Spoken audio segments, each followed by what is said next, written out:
말씀으로 들어가겠습니다. 오늘 본문의 내용은 너무나 중요하고 많은 분들이 오해하는 부분이 너무 많기 때문에 우리가 좀 심도 있게 살펴를 봐야 되고요. 그리고 보통 제가 원어는 잘 말하고 싶지 않은데 오늘 본문은 그 번역 때문에 어쩔 수 없이 그 본문이 의도하는 바를 설명할 수밖에 없어서 헬라어를 조금 봐야 됩니다. 우리가 오늘의 본문 보면 이런 표현들이 나와요.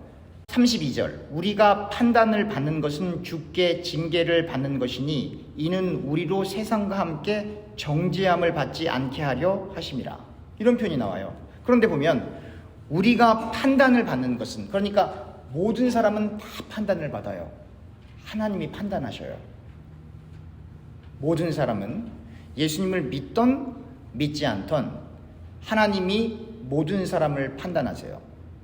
그런데 하나님께서 모든 사람을 판단하시는데 믿는 사람들에게는 그 판단하시는 목적이 징계예요. 징계. 이 징계라는 말은 헬라 말로 파이디오라는 말이에요. 그 뜻은 뭐냐면 마치 부모님이 어린아이들을 훈련시키는 거예요. 그리고 훈계하는 거예요. 정상적인 부모님이 아이들을 양육할 때 잘못하면 혼도 내고 한국에서는 종아리도 때리고, 오늘날은 못할 거예요. 아마 한국도 이제 다 미국에서 하는 그러한 법을 다 따라가기 때문에 한국에서도 아마 이렇게 종아리에서 피나고 그러면 큰일 날 거예요. 미국에서는 한국 부모님들이 아이들 종아리 때려서 만약에 멍이 나거나 조금이라도 피가 나거나 그러면 그 선생님이 원하던 원치 않던 그것을 CPS에 무조건 리포트를 해야 돼요. 그걸 안 하면 직장을 잃어버릴 수도 있어요.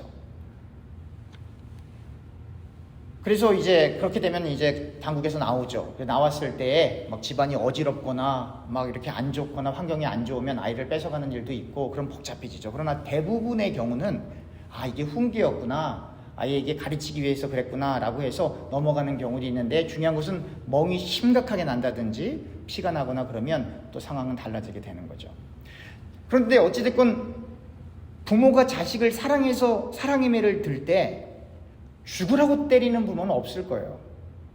순간적으로 감정이 올라와서 소리가 크게 나올 수도 있고 힘이 조금 크게 가해질 수 있지만 정말 그 아이가 잘못되라고 그렇게 훈계하는 부모님은 없어요. 정상적인 부모님이라면요. 이와 마찬가지로 하나님이 예수 믿는 사람을 징계하세요. 우리가 하나님 말씀을 안 지킬 때 혹은 못 지킬 때. 그래서 여러분들과 제가 어떠한 하나님이 원치 않은 행동을 했을 때 여러분들의 마음판에서 울려요. 내가 하나님이 기뻐하시지 않는 일을 하려 하고 있구나, 혹은 하고 있구나, 하고 싶어 하는 거구나. 그 선택의 갈림길에서 여러분들은 하나님을 바라봐야 되는데 보통 사람들은 자기 자신을 바라봐요. 그리고 자기가 하고 싶은 대로 하고 싶어 하고, 대부분의 경우는 법에 저촉이 되지 않는다든지 큰 벌금을 내지 않는다든지 그러면 보통 자기가 원하는 것을 선택을 해서 그것을 해요. 그렇지만 본인이 알아요. 이건 안 되는 것인데. 왜냐하면 양심이 말을 하고 있거든요. 그때 하나님께서 그 사람을 사랑하시기 때문에 징계하세요. 징계는 두 가지로 이루어집니다. 하나는 우리 안에 있는 그리스도의 영, 성령이 우리 가운데 말할 수 없는 탄식으로 기도함으로 그 기도를 통하여 우리가 회개를 하게 되는 거예요. 하나님, 이건 정말 잘못했습니다. 안 해야 되는 건데 했습니다. 다시는 그러지 않도록 도와주십시오. 이렇게 회개를 하게 돼요. 처음엔 이렇게 회개를 하지만 근데 이게 또 시간이 흘러가면 사람이 그렇게 안 바뀌거든요. 잘. 그래서 그렇게 회개했던 그 사람이 또 그 다음날 혹은 일주일이 흘러서 또 한 달이 흘러서 혹은 3개월이 흘러서 길게는 6개월이 흘러서 또 같은 행동을 반복할 때가 너무 많아요. 그때 하나님께서 또 그 사람의 인생 가운데 관여하십니다. 첫 번째는 프리벤션한 거예요. 더 큰 일이 발생하지 않도록 이렇게 예방하는 차원이었는데, 그러한 행위가 반복되게 됐을 경우에는 두 번째 단계는 뭐냐면 코렉티브 하는 거예요. 코렉트 하는 거예요. 고치는 거예요. 그 사람의 행동을 고치는 거예요. 그 사람의 생각을 고치는 거예요. 그런데 어떻게 고칩니까? 처음에는 내면적으로 우리 안에서 일어나요. 그렇지만 두 번째 하나님이 개입하실 때는 내면에서 일어나는 게 아니라 우리 바깥에 있는 환경에서 일어납니다. 예를 들면 갑자기 자녀가 아프다든지, 예를 들면 잘 되던 사업이 갑자기 안 된다든지. 그러니까 우리가 일반적으로 인생을 살아가는 그 길에서 스탑 사인이 오는 거예요. 더 이상 그 길로 계속 갈 수 없도록 환경이 막혀버리는 거예요. 나로부터가 아니라 외부에서. 보통 사람은 그때 내가 정말 이렇게 하면 안 되는 거구나 라고 돌이켜서 하나님의 말씀 가운데로 돌아오려고 노력을 하는 사람들도 있지만, 어떤 경우는 하나님이 있기는 어딨어 라고 튕겨나가는 사람들도 있어요. 그게 이스라엘 역사예요. 하나님께서 이스라엘 백성들을 아이들처럼 양육을 했지만 하나님께서 내면적으로 개입하시고 외부적으로 개입하셨을 때 그것을 깨닫고 내가 이렇게 하면 안 되겠구나. 예를 들면 다윗 같은 경우도 내가 우리아의 아내를 이렇게 하면 안 되는 거였구나. 그리고 우리아한테 그런 일을 하면 안 되는 거였구나. 이렇게 깨달아지는 거예요. 물론 그 이후에 그가 어떻게 했는지는 그 다음 얘기예요. 예수님을 3번 부인했어요. 베드로가. 내면적으로 깨달아지는 거예요. 예수님 말씀대로 내가 3번이나 부인했네? 라고 엉엉 울기 시작하는 겁니다. 그런데 어떤 사람은 튕겨나가요. 예를 들면 내가 예수님을 팔았네? 라고 생각했던 가룟 유다는 하나님 앞에 나와 하나님 내가 정말 잘못했습니다 라고 무릎 꿇는 대신에 자신의 목숨을 그렇게 버리는 행위를 하는, 튕겨나가는 행위를 하는 사람들도 있는 거예요. 여러분들과 저의 인생과 여러분들과 저의 생명이 하나님 거예요. 그래서 소중한 거예요. 저 사람이 인격적으로 그리고 사람이고 그리고 훌륭해서 저 사람이 귀중한 게 아니라 그 사람이 인격적으로 훌륭하던 훌륭하지 못하던 모든 인간은 다 소중한 거예요. 왜냐하면 하나님 거니까. 그 가운데 그 모든 인간들 가운데 우리 자신도 하나님 거기 때문에 그래서 소중한 거예요. 그래서 평등이 있어야 되고 정의가 있어야 되고 공의가 있어야 되고 하는 거예요. 왜냐하면 우리는 모두가 하나님 앞에 서 있기 때문이에요. 자, 그런데 하나님의 사람들은 하나님이 내면적으로 혹은 외면적으로 개입하셔서 그 사람의 행위와 생각을 바꾸세요. 그러한 것들을 파이디오, 징계한다, 이렇게 한국말로 번역을 한 거예요. 더 정확히 번역을 하면 영어로는 chasten 혹은 discipline 한다 그러지 않습니까? 그렇게 훈육하는 거예요. 더 나은 방향으로 나아갈 수 있도록. 그런데 그 뒤에 나오는 얘기는 달라요. 뭐라고 나오냐면 이는 우리로 세상과 함께 정죄함을 받지 않게 하려 하심이라. 그럼 이때 정죄는 뭐냐면 카타크리노예요. 카타크리노. 이 말은 뭐냐면 법정에서 당신은 유죄, 사형, 그거예요. 그 정죄. 그래서 일단 판결이 내려지면 더 이상 해결할 방법이 없어요. 사형당하는 거예요. 세상과 함께 우리가 마지막 때에 정죄받지 못하도록 하시기 위해서 하나님께서 우리의 심령 가운데, 우리 가운데 인생에 개입하셔서 징계하시는 거예요. 그 징계가 있어야지만 우리가 정죄를 안 받아요. 그러니까 여러분들과 저의 인생 가운데 어려운 일이 오는 게 좋은 거예요, 나쁜 거예요? 한편으로는 좋은 거고 한편으로는 나쁜 거예요. 왜 좋은 거냐면 하나님께서 우리가 정죄받는 것을 피하게끔 해주시기 위해서 징계하고 있는 것이기 때문에. 왜 나쁜 거예요? 우리가 지금 하나님 말씀 가운데 올바로 서 있지 못하고 있기 때문에. 그러므로 여러분들과 저는 하나님의 뜻 가운데 있는 존재예요. 우리가 어떻게 하나님을 알았습니까? 우리가 하나님을 몰랐어요. 태어났더니 엄마 아빠가 기독교 신자예요. 물론 그럴 수 있어요. 그런다고 해서 하나님을 아는 게 아니에요. 여러분, 모태신앙으로 자라신 분들 중에 예수님을 안 믿는 사람이 얼마나 많은데요. 그냥 기독교 문화 정도로 생각해서 교회를 왔다 갔다 오는 사람들이 얼마나 많은데요. 그리고 부모님 때문에 교회를 떠난 사람도 얼마나 많은데요. 태어나서 엄마 아빠가 기독교인이라고 기독교 학교를 갔다고 하나님이 보이고 예수님을 믿는 게 아니에요. 오히려 현 시대에 소위 말해서 목회를 잘 하신다고 하시는 목사님들의 많은 퍼센테이지가 모태신앙이 아닌 경우가 더 많아요. 그리고 성인이 돼서 예수님을 믿은 사람들 가운데 정말 과거의 삶을 완전히 청산하고 누구보다도 더 열심히 예수님을 믿고자 노력하는 분들도 의외로 많아요. 그래서 어떤 분이 그렇게 설명하잖아요. 모태신앙은 못해신앙이라고. 다 못한대요. 다 모른대요. 하나님은 모태신앙으로 신앙생활을 하던 오늘 예수님을 믿었던 그 시간을 카운트하지 않으세요. 저 집안이 훌륭한 기독교 집안이래. 그건 훌륭한지 안 훌륭한지는 하나님만 판단하세요. 하나님만 아세요. 사람들이 이렇게 얘기할 수 있어요. 사람들이 이렇게 칭찬할 수 있어요. 그러나 그 속은 들어가 봐야 아는데 하나님만 볼 수 있어요.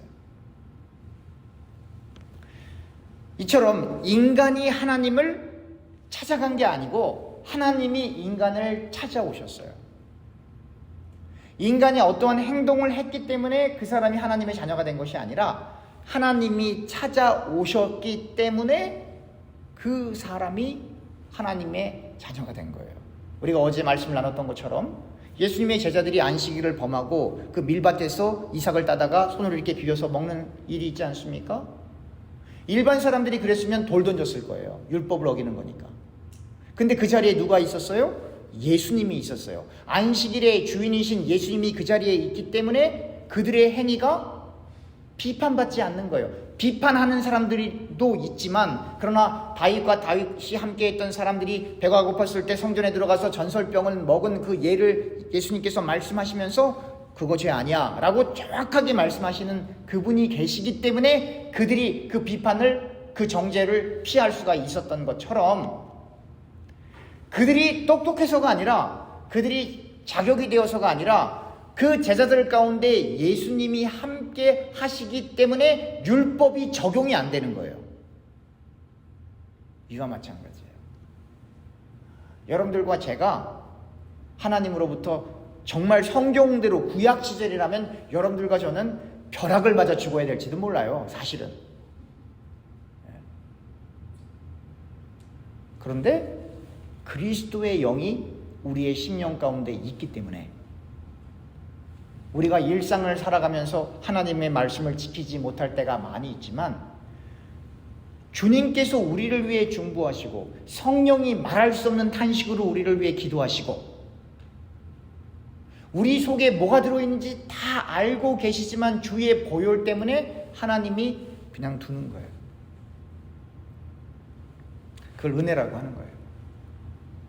그러면 예수 안 믿는 사람들은요. 오늘 성경에 보니까 이때 세상은 이 지구를 이야기하는 게 아니에요. 예수 안 믿는 그 사람들은 징계받는 게 아니고 정죄받는다는 거예요. 그러면 우리는 그 정죄받는 사람들보다 더 나은 인생을 살아가고 있습니까? 아니요. 우리는 정죄받을 그 사람들보다 더 훌륭합니까? 아니요. 그러니까 이건 불공평해요 라고 이야기해야 될 사람은 정죄받을 사람들이 아니라 사실은 우리가 얘기를 해야 돼요. 하나님, 이건 불공평합니다. 이게 은혜군요.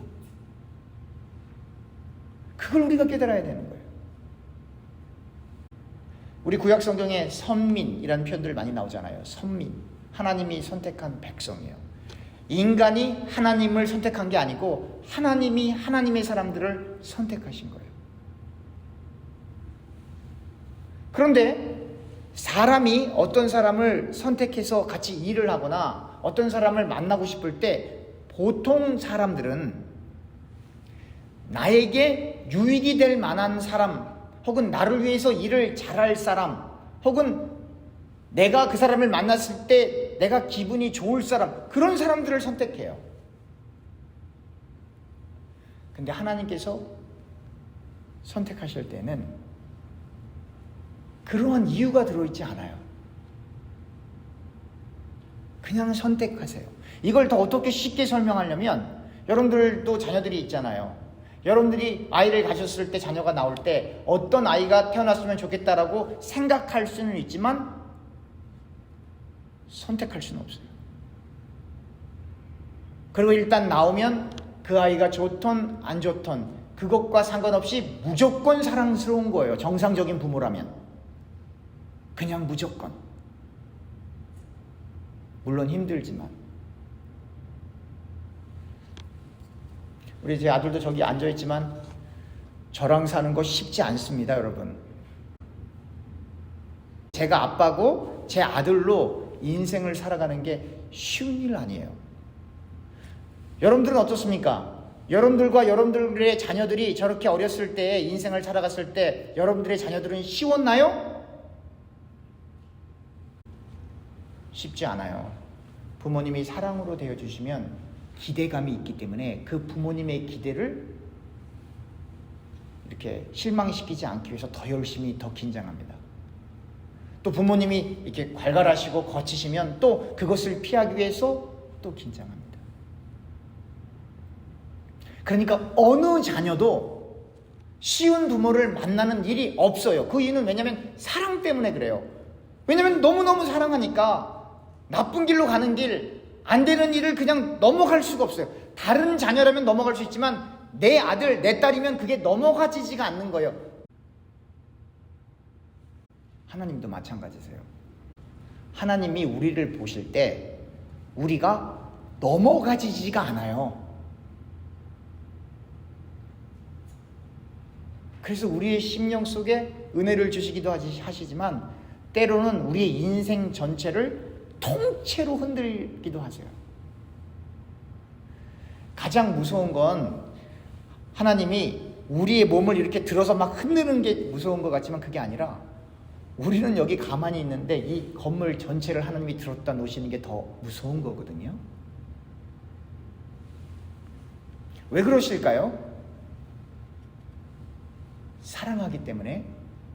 그리고 마지막에 지금은 징계를 받지만 정죄받는 것은 피해야 하기 때문에 하나님께서 하나님의 회차리를 끝까지 놓지 않고 우리를 그 좁은 문으로 들어가게 해서 그 좁은 길로 들어가서 그 길이 끝나는 그 지점까지 완주하도록 우리를 이끄시는 거예요. 여러분들과 저에게 선택이 있었을까요? 많은 기회와 많은 선택들이 있었던 것처럼 보이지만 그러나 외길이었어요. 한 길이었다고요. 그래서 우리 인생은 한평생이에요. 한평생 살다가 가는 거예요. 많은 길이 있지 않아요. 그냥 한 길을 가다가 이 땅을 마치는 겁니다. 오늘 또 난해 구절 하나가 더 있는데 30절에 이런 표현이 있어요. 그러므로 너희 중에 약한 자와 병든 자가 많고 잠자는 자도 적지 아니하니, 이런 표현이 나와요. 그런데 지금 그러므로는 뭐예요? 앞에 있었던 그 문장이 이유가 돼서, 원인이 돼서 바로 이러한 연유 때문에 결과로서 이러한 일이 일어났다는 얘기거든요. 그럼 앞에 무슨 일이 있었냐면 사람들이 예수님의 피와 살을 범했어요. 부유한 사람들은 포도주와 떡을 먼저 많이 먹고 배가 부르고 취한 상태가 되고, 가난한 사람들은 성찬을 나눌 게 아예 없는 상태. 오늘날 우리가 지키는 건 사실은 초대교회 교인들이 지켰던 그 성찬식은 아니에요. 완전히 그냥 예식만 갖다 모양만 하는 거예요, 사실은. 그러나 예수님이 하셨던 성만찬, 제가 지난주에 설명드렸죠? 예수님께서 잔을 축사하시고 기도하시고 제자들에게 나눠주면서 너희들끼리 먼저 포도주 먹어. 그리고는 식사하게 하시고 떡을 나눠주시면서 이건 내 살이야. 그리고 그 제자들이 모든 식사를 다 마쳤을 때 양고기도 먹고 허브도 먹고 이렇게 떡도 먹고 와인도 마시고 다 마신 상태에서 예수님께서 잔을 또다시 주시면서 이거 마셔, 이거 내 피야, 이렇게. 그러니까 만찬이에요, 그야말로. 초대교인들도 그렇게 했던 거예요. 그러다 보니까 어떤 일이 벌어졌어요? 부유한 사람들은 포도주를 너무 많이 마셔갖고 취해버리고, 고기를 너무 많이 먹어서 배가 부르고, 가난한 사람들은, 또 노예 출신의 사람들은 그런 걸 성찬식 하는 날만 먹을 수 있거든요. 여러분, 한국에서 가난했을 때 추석이나 이런 설날이나 이렇게 오면, 옛날에 어렸을 때 그날은 무슨 고깃국 먹는 날이라고 그러잖아요, 어르신들이. 그래서 설날에는 때때옷 입고 고깃국을 먹기 때문에 그날이 기다려지는 거예요. 마찬가지예요. 지금 이 바울 당시에 가난한 사람들은 그렇게 좋은 와인, 그렇게 좋은 고기, 그렇게 좋은 떡을 먹을 수 있는 기회는 성찬식밖에 없거든요. 부자들은 맨날 먹지만 노예들, 가난한 사람들은 언제 그런 걸 먹어보겠어요. 근데 성찬식 할 때는 주님의 피와 살을 나누면서 가난한 사람이나 부한 사람이나 다 똑같이, 이거 내가 더 많이 갖고 온 와인이고 내가 더 많이 갖고 온 고기니까 내가 다 먹어야 돼, 그게 아니라 똑같이 골고루 다 먹는 거예요. 그래서 제가 예배 시작할 때 처음 읽었던 것처럼 포도밭에 들어갔을 때 포도를 배불리 따먹는 거는 괜찮다 그래요, 율법에서. 그러나 그릇을 가져와서 담아가는 건 안 된다 그러는 거예요. 곡식이 자라고 있는 그러한 그 밭에 들어갔을 때 그 이삭을 이렇게 따가는 거는 괜찮은 거예요, 율법에. 그러나 낫을 대는 건 안 되는 거예요. 그러니까 이게 뭘 얘기하는 거냐면 균형을 얘기하는 거예요. 밭을 갖고 있다, 포도원을 갖고 있다, 부자예요. 그러니까 부자들 이렇게 먹을 거 많으니까 가난한 사람들이 와서 포도를 따 먹거나 그 곡식을 따서 먹는 거는 터치하지 말어. 그건 그 사람들 거야. 그러나 가난한 사람들, 너희들 와서 포도를 배불리 먹고 곡식을 다 따서 먹어도 되지만, 그러나 그릇에 담아가면 안 돼. 곡식에 낫을 대면 안 돼.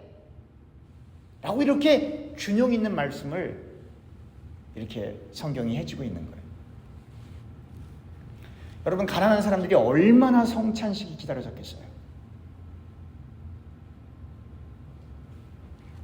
그런데 그 가난한 사람들의 기대를 저버리고 부유한 사람들이 그만 만취가 되고, 하도 고기를 많이 먹고 떡을 많이 먹어서 배부르고, 가난한 사람들이 와봤더니 먹을 게 아무것도 없는 거예요. 바로 그러한 이유 때문에 그러므로예요. 그러므로 바울이 어떻게 설명하냐면, 너희 중에 약한 자와 병든 자가 많고, 그러니까 바로 그러한 이유들 때문에 하나님의 징계가 임하여, 그죠? 하나님의 파이디오, 하나님의 징계가 임하여 병이 들어왔다 이 말이에요. 그렇다고 모든 병이 다 잘못해서 생기는 건 아니에요. 여러분 오해하시면 안 돼요. 지금 이 본문에서는 그렇다는 거예요. 그 성찬을 오용했기 때문에 그 결과로서 너희 가운데 약함과 질병이 들어왔다는 거예요. 그뿐이 아니에요. 잠자는 자도 적지 아니하니. 이건 코이마오예요. 코이마오. 신약 성경에서 잠잔다라고 하는 건 두 가지로 해석이 돼요. 하나는 진짜로 잠을 자는 거예요. 그러나 죽은 사람들을 어떻게 표현해요? 잠자는 사람들. 그러니까 예수님의 피와 살을 범해서 약함과 질병이 들어오기도 했지만 죽는 사람도 많았다라고 하는 거예요.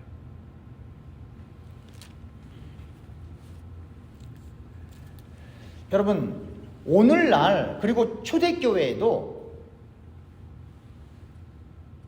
구약에 있었던 어떠한 예식도 지키지 않았어요. 어떠한 예식도. 의식적으로 행하는 게 딱 하나밖에 없었어요. 그게 뭐죠? 성찬식, 성만찬. 전제, 소제, 화목제, 속건제 이런 거 안 하잖아요. 번제 이런 거 전혀 안 하잖아요. 예수님께서 잡히시기 전에 나를 기념하라고 말씀하신, 그래서 예수님의 살과 피를 나누라고 하는 그 예식 성만찬 외에는 초대교회 교인들도 그렇고 우리들도 그렇고 그거 외에는 지키는 게 아무것도 없어요. 그러나 그 형식도 이미 다 축소화되었고 다 상징화되었고 초대교회에 있었던 그대로 지키는 교회는 없습니다. 오늘날. 말씀을 맺겠습니다. 형식은 바뀔 수 있어요. 그러나 내용은 바뀔 수 없어요. 어떤 내용이죠? 성만찬은 그 본질적인 의미가 예수님의 피와 살을 기념하는 게 본질이에요. 그리고 그 예수님의 살과 피를 기념하는 그 본질과 함께 부가적으로 첨부되는 것은 어려운 사람들도 편안하게 주의 살과 피를 나눌 수 있다라고 하는 부분이 첨가되어 있는 거예요. 또 다른 편에서는 부유한 사람이 아무리 부유하다 할지라도 그 힘을 궁핍한 사람 앞에 과시해서는 안 된다라고 하는 내용도 첨부되어 있는 거예요. 왜 그러냐면 하나님 앞에서는 부한 자도 가난한 사람도 많이 배운 사람도 그렇지 못한 사람도 건강한 사람도 연약한 사람도 다 평등하기 때문에 다 똑같기 때문에 아무리 오늘 건강해도 우리 내려 올라가는 실밥 하나만 딱 터지면 우리는 쓰러집니다. 아무리 박식하고 천재여도 내외에 있는 실밥 하나만 터지면 기억상실증이 올 수도 있어요. 아무리 부유해도 내일 일을 장담할 수 없는 게 우리의 인생이에요. 그러니까 이 성만찬을 통해서 예수님의 죽으심과 부활하심을 당연히 기념하고 기억하는 건 기본인데 그와 더불어 주님께서 우리에게 베풀어 주신 그 은혜는 예수님을 그리스도로 고백하는 모두에게 동등하게 그 은혜가 전달되는 것이어서 바울이 그러잖아요. 종인 사람이 주인을 도망갔어요. 그리고 바울에게 왔거든요. 근데 그 종을 그 주인에게 보내면서 그 주인에게 이 종을 그리스도의 형제로 다루어 주세요라고 이렇게 얘기를 하는 거예요. 왜요? 사회적 신분에서는 종하고 주종 관계지만 그러나 하나님 말씀 앞에서는 주종 관계 없거든요. 바로 이러한 내용을 우리가 잘 기억하면서 우리가 신앙생활 할 때 또 밖에서 사회생활 할 때 어떠한 마음을 가지고 우리가 인생을 살아야 할지 고민할 수 있는 저와 사랑하는 교우님들 되길 주님의 이름으로 축원합니다. 기도하겠습니다. 하나님, 이 시간 말씀을 나누었습니다. 하나님께서 은혜를 주시어서 예수 그리스도의 거룩한 보혈과 그리고 그 몸을 기억하는 그 성만찬을 할 때에 우리가 온전히 주님만을 의존할 수 있도록 하나님께서 우리 가운데 역사하여 주시옵시고 우리의 인생이 주님을 닮고자 하는, 주님을 본받고자 하는 그 방향으로 흘러갈 수 있도록 하나님 우리에게 늘 은혜를 베풀어 주시옵소서. 예수님의 이름으로 기도합니다. 아멘.